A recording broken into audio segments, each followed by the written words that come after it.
Hey guys, what's up? Welcome back to my channel, and today we are reviewing The Midnight Library by Matt Haig. And no, it has been a quick second since I have filmed a book review, but today we have one, thank the Lord.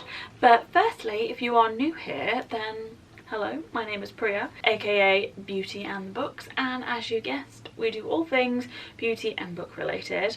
So if that just sounds like, you know, even the tiniest little bit of you, just the tiniest little bit, then just subscribe and hit the notification bell if you want. Not convinced that it completely works, but you know, every little helps. But yeah, be sure to wow. But yeah, be sure to subscribe. So if you want to know why all of that is, then just keep on watching.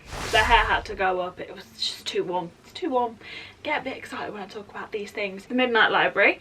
If you don't know anything about it, here is a little screenshot so you can just, you know, read that. So if you don't know Matt Haig, these are some of his other books. We have Notes on a Nervous Planet, we've got Reasons to Stay Alive, and then we have How to Stop Time.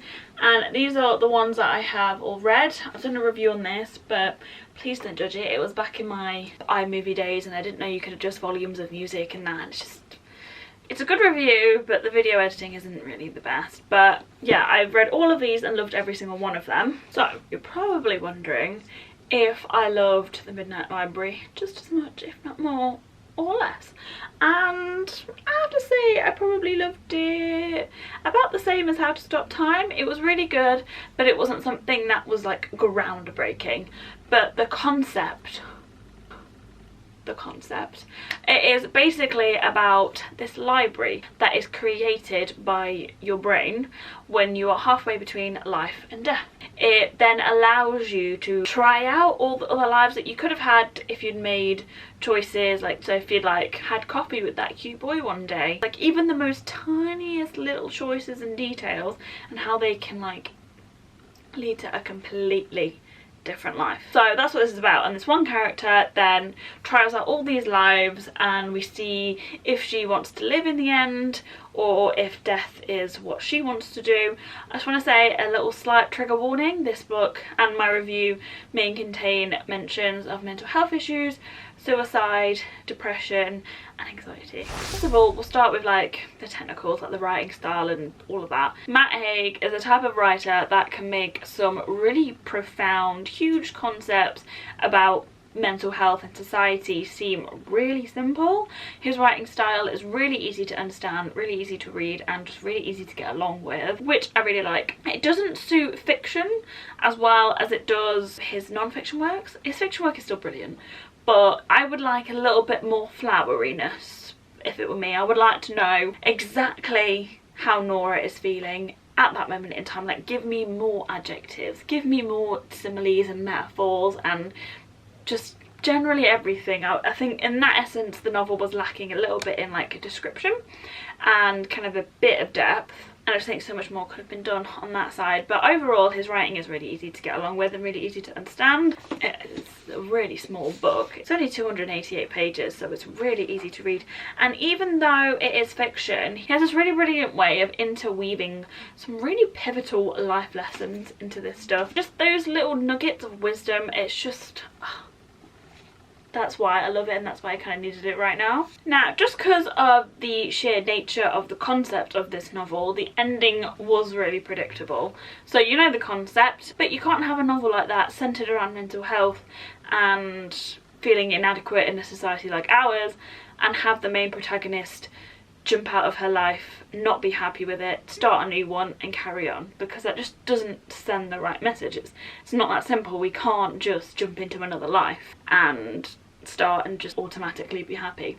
It doesn't work like that. So the ending was predictable in that essence, but I wasn't mad at it. It was a nice, tidy, clean ending, but it was just a little bit simple, a little bit abrupt. I feel like he could have done a lot more with it, made it a little bit more dramatic, made it a little bit more emotional. But it was a nice, tidy, clean, easy, simple, happy ending.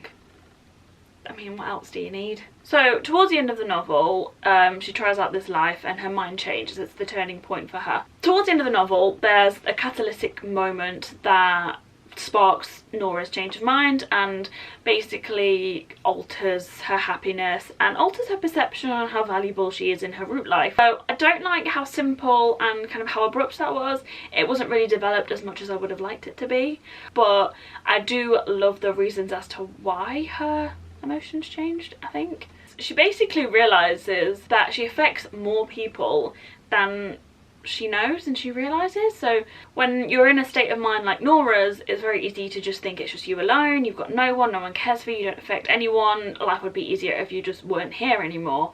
But Haig shows that's really not the answer, and how different it would be for even your next door neighbour if you weren't there anymore. And in a way, Nora is the embodiment of modern society and humanity.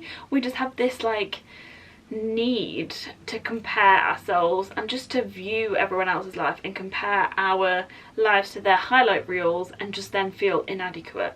I don't know about you, but that's been happening a lot lately with this lockdown situation. Inadequacy is rooted in here at the moment. If you watch my vlogs, I'll talk about this in my vlogs, I'm not going to bore you with it here. I really like how she changed her mind, why she changed her mind.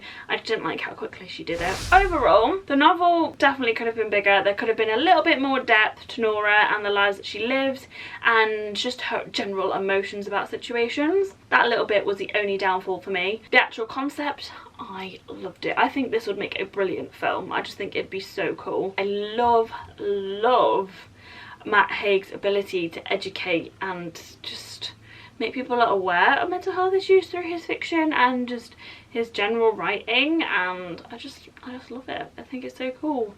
And for those people that don't like non-fiction or don't like actively reading about mental health, books like this are like a really subtle way of doing it, and I love. I would just say it's a really good book. If you're wanting to read something about mental health, about something that might pick you up, something that might make you see the world differently, but you don't want to do it through non-fiction, you don't want to be like reading essays, then I think that this is a really good way to do that, because it's just, like I said, really easy, really simple to read. And to be honest, if you've even got younger kids, I don't know, probably like teenagers, I would say this is like a really good way to get them thinking about their own mental health and that what they're feeling might be okay if you don't want to actually have the conversation. I just think this is a really good book. I just really like it, and I'm glad I bought it. And that is it for today, I think. So that is it for today's video, guys. If you liked it, you know the drill. Don't forget to like, comment, subscribe and all the good stuff down below. I will leave a link to purchase this book in the description. It is an affiliate link, and if you used it, I'd be very, very grateful. So I will see you in the next one. Bye!